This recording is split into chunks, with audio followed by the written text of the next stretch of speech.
Hello everyone and welcome to my channel. It's clayrammage. This time we have a garage sale haul with actually several different garage sales and miscellaneous different items that I would put together that we'll talk through. And yeah, if you're new to my channel, welcome. Hit the subscribe button, hit the thumbs up button if you like this kind of content. Please comment. Feel free to make comments on anything you see that you like, you don't like.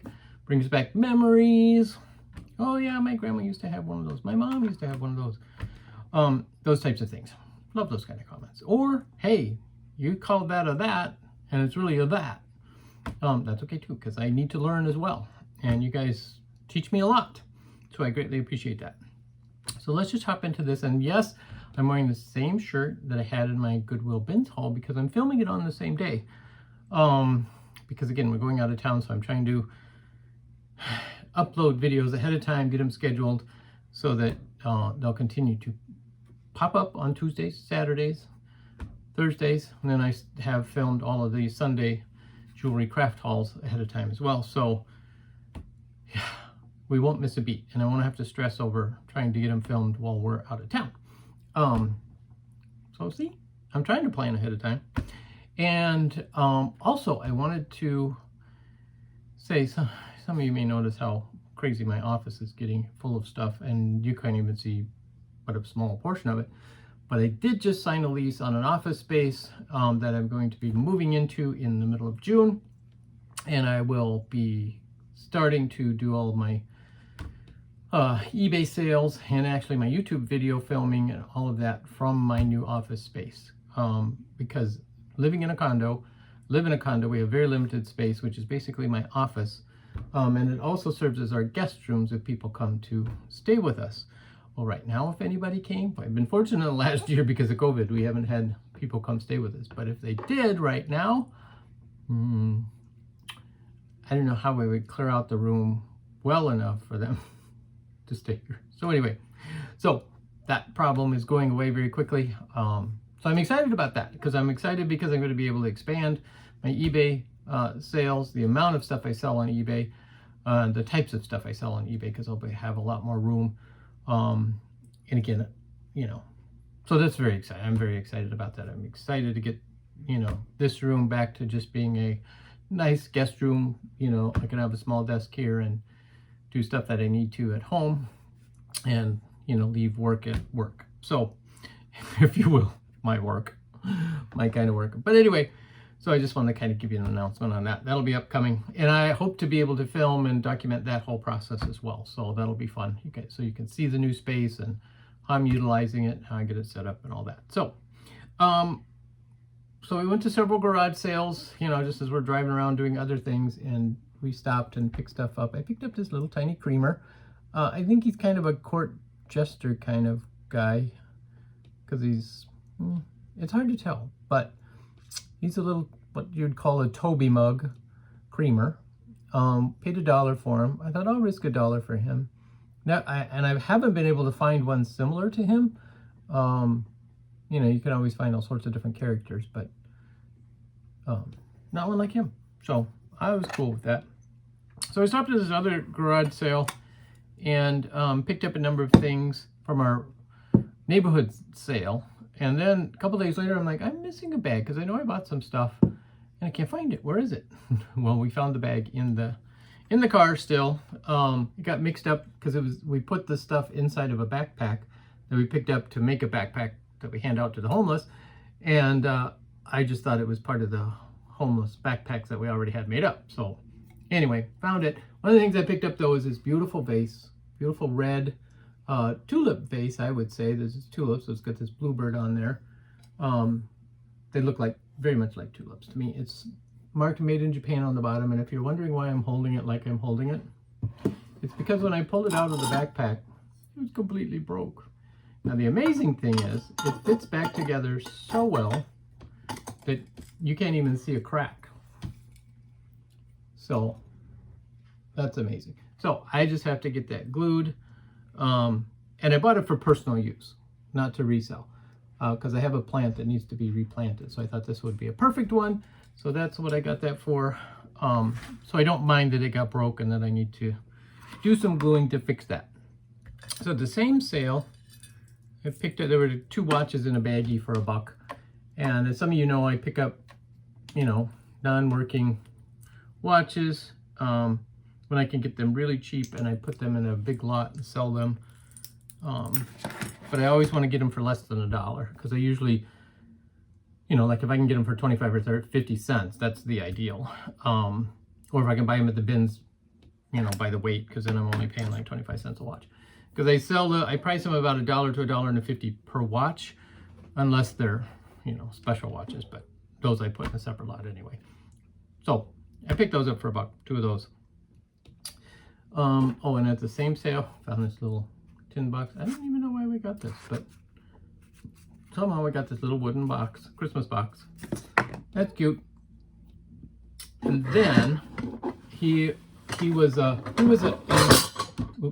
antique dealer, and so he had a vast variety of stuff, but he was trying to clean out, and because it was a rainy day, he still had stuff in the garage in boxes stacked up, so we really had to root and dig, even worse than at the bins.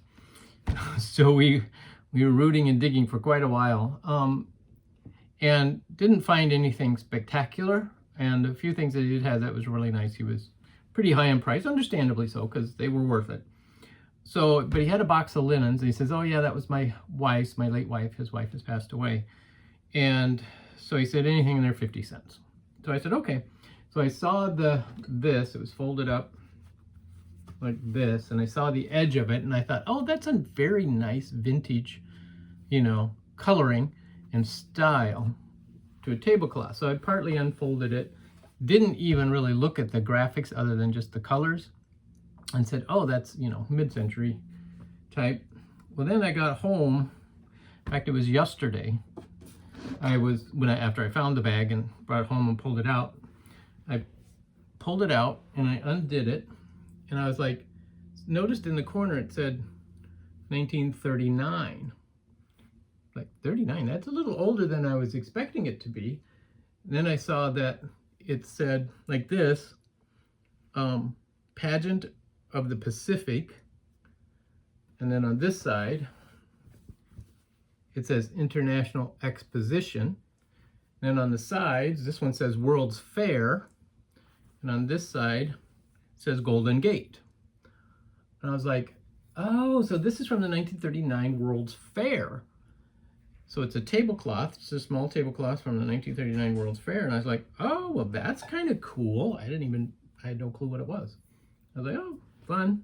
Thinking, okay, well, let me go look it up and see what I can find. It's probably going to be a, you know, $15, $20 item, because a lot of times these World Fair things are not very valuable. You'd think they would be a little more valuable, but they're not. But I looked it up, and this exact same one, there's none listed at the moment, but there was one that sold on eBay. This exact same one sold for $121 with multiple bidders. And this was in April. So it's a recent sale. And that one, the border was much smaller. It was like cut off like right here. So I don't know if it was cut shorter. You know, maybe the ends were fraying and somebody cut them shorter and re-hemmed it. Because it's hemmed, but there's the one edge, the selvage edge, which is a factory edge, that will not unravel. And so I was like, wow, who would have known? I had no idea. So never discount the value of something, because you never quite know what something will be worth. I was excited about that when I found that out. There was another garage sale. Again, this is probably 5 or 6 different garage sales we went to.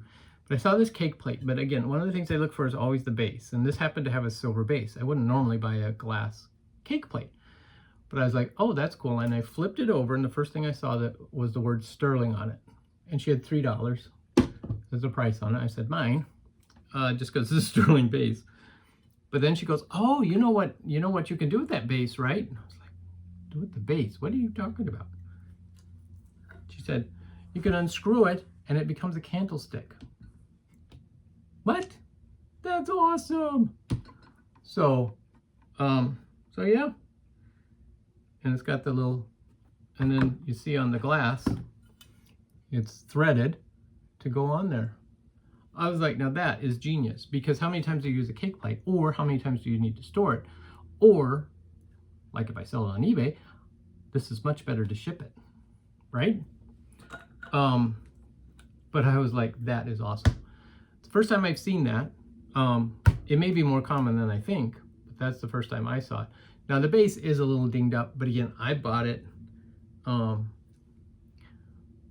for the silver, but also because of the uniqueness of this particular cake plate. And the top is in perfect condition. It's a little hobnail design.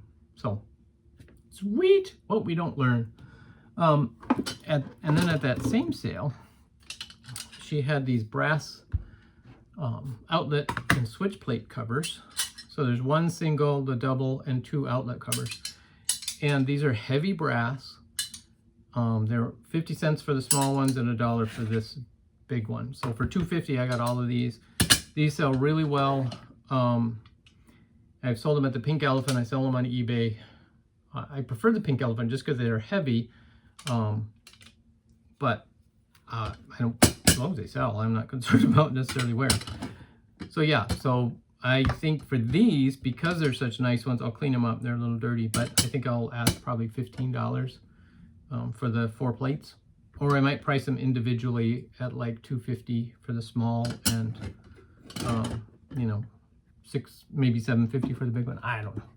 I got to figure that one out. But either way, it's a good deal. And then the other thing I'm always looking for, oh, same sale. The other thing we're always looking for is little mushroom figures, because again, mushrooms are very popular. This is actually a little frog or toad house, so that's why it says hop on in.